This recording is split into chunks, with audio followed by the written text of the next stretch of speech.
Welcome back to the KIX 96.5 Morning Show. We love featuring artists you should know about on the show, and today we're heading to California to chat with singer-songwriter John Trescott Luis. John started playing guitar in high school, then he saw Eddie Van Halen and realized being a full-time guitarist might not be in his future, so he switched to television engineering. He spent 40 years working for ABC. He retired in 2018, rebuilt his home studio, and he's just been releasing music since. His latest is called Can't Stay Here.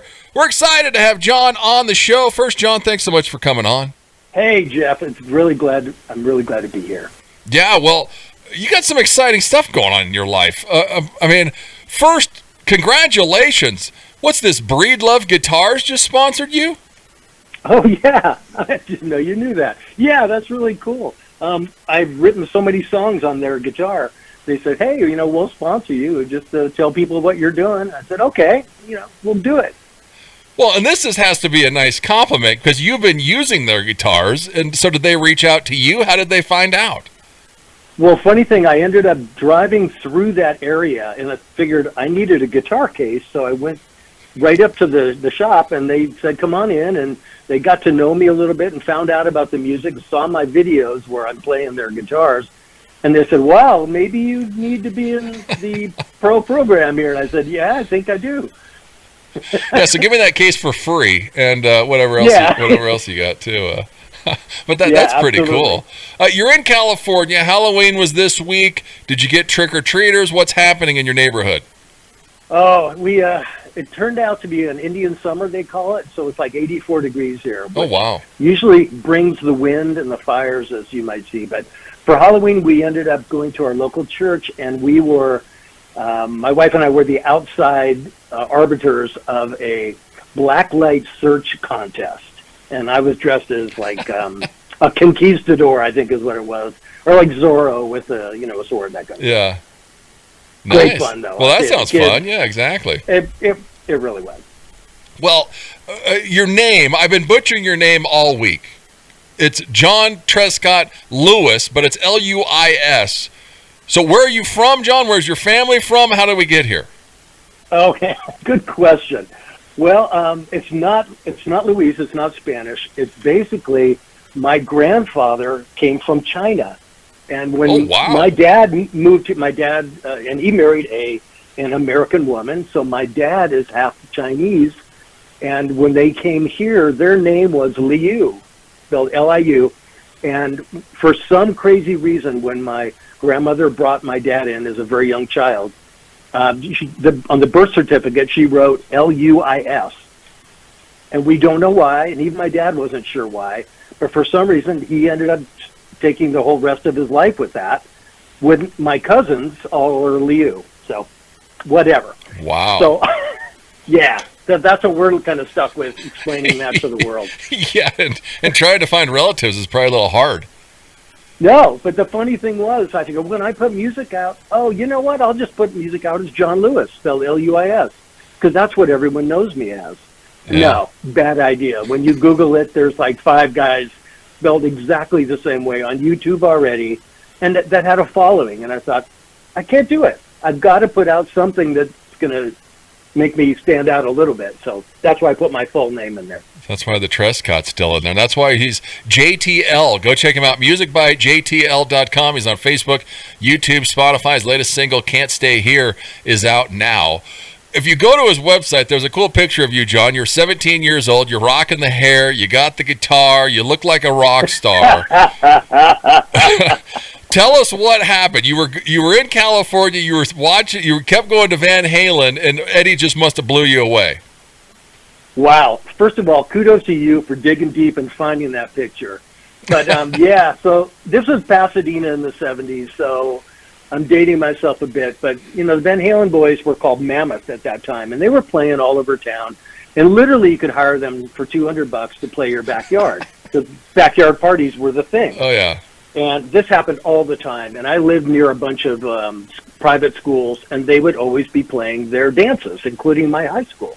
So this was a regular thing. So we saw him. This is before Eddie started with all the gymnastics that he, later was to be known for. Yeah. But he was still better than everyone else. And Roth was, he was Roth. Yeah. He was great even then. So seeing them, I just thought, wow, I'm a music major, and I can't do what he's doing. Maybe this is not the best thing for me to be doing. So I switched it. I went over to television engineering, which is, another love that I had, that kind of thing. So that's what got me there. Well, and then that led you to your career. You worked for ABC for 40 years. What were you doing? Were you doing sound? Were you doing audio? What? Yeah, actually, I really lucked out when I ended up going there. That my first day was on General Hospital, and that kind of was my starting point to see what things were going to be like. And during that time, I became a boom operator because they were. By the way, that's the only job that can't be replaced by technology. There you go. Yeah, so I thought that was a wise move. So I ended up doing tons of sitcoms and soap operas. I did General Hospital literally for probably 30 years anyway. And all the sitcoms of the day that were happening and just everything I could think of, like Family Feud, we were doing Welcome Back Kotter, Night Court, Married with Children, trying to pull them out of the vault there. Wow. And later on, so I did a lot of boom, and then I ended up doing a lot of award shows. I was an audio guy, so I was usually on stage handling the microphones, putting them on the actors and actresses as they go out for their presentations and talking with them and, making sure they're comfortable and it's kind of a liaison job. So I ended up doing that on, a whole bunch of Academy Awards, Emmy Awards, and World Music Awards, and great memories from all the people I got to hang with, I'll tell you. Well, yeah, really wonderful. I'll bet. Especially the award shows, putting microphones on everybody. That had to be cool. Well, I mean, peeling back the curtain, because I was in television for a while, too. Being a boom operator, he's talking about a boom mic. So when you're doing, like, the sitcom at General Hospital, so they don't go and overdub it. They don't have a microphone on, so you're catching their audio when they're doing it. So that's their audio right there that you're recording. Yep, and you better be right on. Well, yeah. And not getting the other noise. Yeah, you got it. Except them. That was a good description. Yeah, so that'd have been awesome. So you retire, you go back, you're at your house, you rebuild your home studio, and then COVID hits. What were you thinking then? Oh, yeah. I was thinking, gee, I guess I'm going to write here by myself. We're doing a lot of solo gigs. Right, that's not actually what ended up happening. I ended up seeing a great artist, a local artist named Sean Jones out here in Ventura, and who's really popular all over the world, but he happens to play live close by. So saw him, ended up talking with him, we had struck up a conversation, ended up kind of becoming friends, and right when COVID hit, I called him up and said, hey, maybe you'd like to write together. I've got a couple songs that I think you might be good on. And this is before I sang any, by the way. And so he said, yeah, and this is during COVID, so he was really hot on the idea. And we did 2 songs together, which was, pulling from my brain here again, Take a Chance, and That's What I Need. And they're kind of Americana, and that was my first foray into recording a country-style song, which became, my passion shortly after that, as I got to go away from progressive rock, where I grew up, and find out about this wonderful world of country where there's great stories, amazing melodies, and musicianship that can't be copied anywhere. That's the love that I've completely embraced. Yeah, well, and it's interesting because if you go check out John's stuff, JTL, your album that you came out with, it's got the conglomeration of everything, That's What I Need's on it, but I mean, the first track is a total prog rock track. Were you a huge Rush fan? Did you just love prog rock? What? Oh, good question. Take it back a little farther. So Deep Purple, Emerson, Lake and Palmer, Black Sabbath, Genesis, Pink Floyd, certainly. There's a lot of Pink Floyd, Jethro Tull. There's a lot of that influence in there you're probably going to hear. Because, the thing is, that was 40, 50, 60 years ago. That music was great. And they're still playing the same music, and I love it, but I'm kind of ready for something else, Yeah. Well, I've heard it from a lot of people. We get older, and and it seems like we like the storytelling, and you totally mentioned that in the music. Yeah. It's all about that. No, for sure. Well, and it seems like every track on JTL, you worked with somebody else on the song. Yeah, most of them were written with someone else, co-written, because that was fun. and, and also the thing is that I was not writing for myself to do the vocals. For the first couple songs, I thought, well, I know these great singers. Let's have them do it. That just seemed like a smart thing. And one is a lady, one is a guy, and one is Sean. And so all these other people are singing the songs. And then we come along to this song called Stuck, which is my first real country one. And my recording engineer, mixer in Nashville, says, and I said, I don't know who I'm going to get to sing it. And he said, well, you have to sing it because nobody sounds like you. Well, you don't believe that till you really get it done. So we, pushed through. We did those songs, and they came out pretty well. And now I'm finding my voice, and the rest is kind of what you're following now. Yeah, the rest is what you're hearing. Stuck came out, August of 2022, so just over a year ago. And you've been pumping them out. Go check him out, musicbyjtl.com. He's on Facebook, YouTube. Go to Spotify. You can check out all of his stuff. Amazon Music. He's everywhere. His latest single, Can't Stay Here, is out now. I mean, Can't Find My Funk. That's a killer song, John. I loved it. Thank you. Thank you for saying that. Yeah. When you sit around and play acoustic guitar and you're just trying something and you come across something good and the rest of it you have to imagine, and you figure, well, if I could do some of those other songs, why couldn't I do this as a funk? It's not really a funk song, but it's kind of funky. Kind of. But I figured, I'm just going for great melodies and a hook, I'm just trying to write songs that people will remember and enjoy. Yeah. Well, and one of them, Silver Screamers, all about motorcycles. So what do you have at home? What's in your garage? Oh, I have a sports car. But I wrote that for all the people that have the fantasy of being on a Harley. Because out here in California, you see that everywhere. You'll see a guy with a girl in the back on this gorgeous bike riding down the road and going by some funky old bar where everybody pulls up in front and they end up, talking to the people there. And it's the story about a guy pulling up in front and there's a girl there just, standing there, which sometimes happens.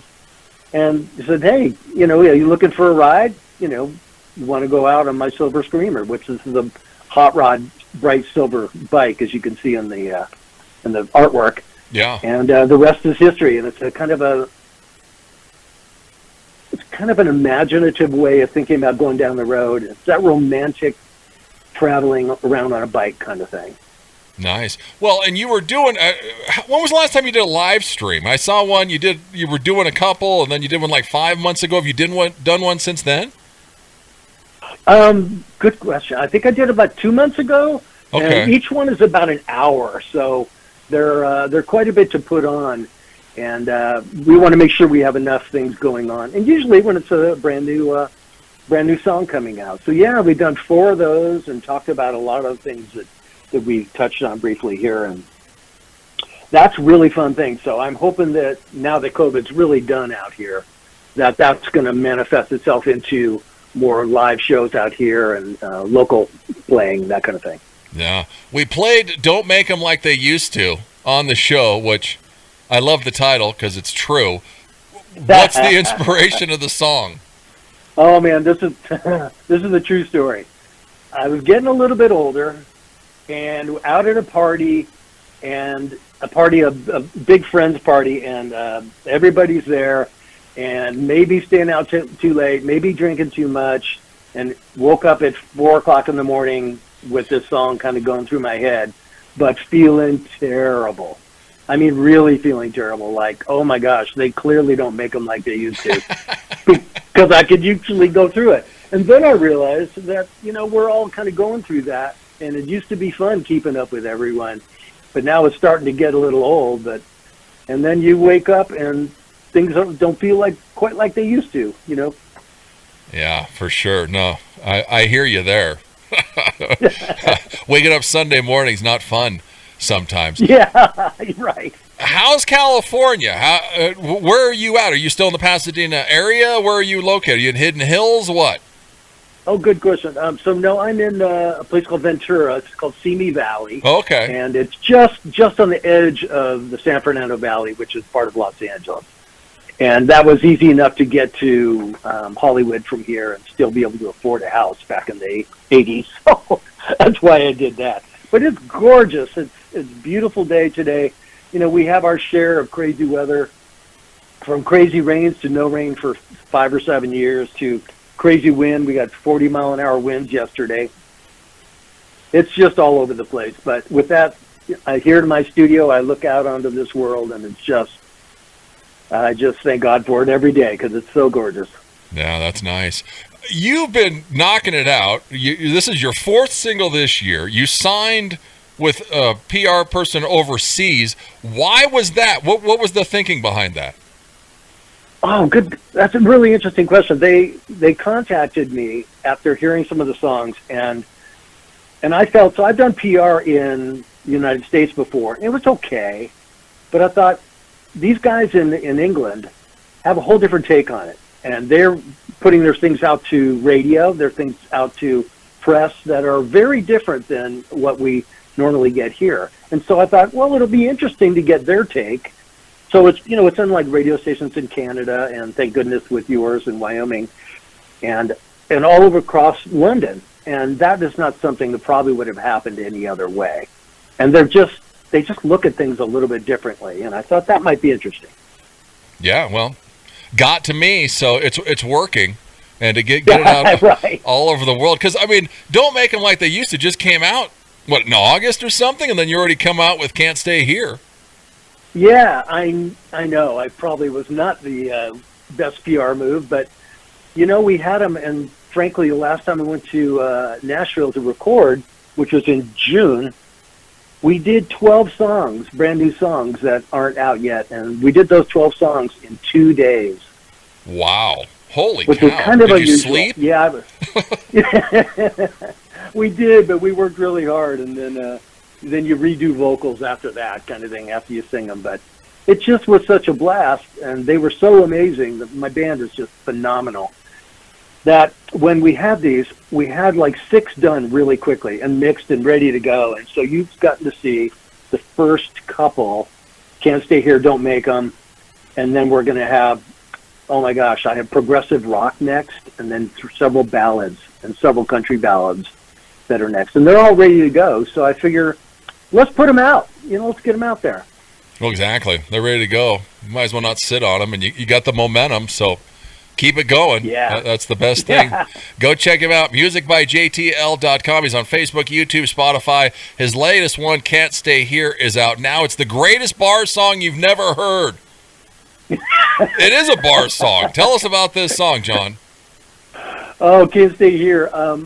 I sat down and writing with I had a writing partner for a while named Dick Wells, a great writer, and he's from the Nashville area, and so he had this line that said, just the last half of this, you heard the last call, drank your last beer, don't have to go home, but you can't stay here. Well, I thought, oh, I can work with that. That is just great. So we sat around and we came up with the rest of it. It's kind of from a bartender's perspective. You know, there's a girl at the bar, you know, wearing red shoes, and there's a guy at the table playing solitary pool. But if they don't get it together and find their courage and find it soon, we're about to close up and don't open till noon. And so he tells them, you've heard the last call, you drank your last beer, don't have to go home, but you can stay here. Nice. No, it's awesome. The greatest bar song you've never heard. Go and check him out. Music by JTL. John Trescott Luis. John, thanks so much for coming on. Thank you, Jeff. Such a big pleasure. Thanks so much. Yeah, thank you. Can't Stay Here. It's KIX 96.5.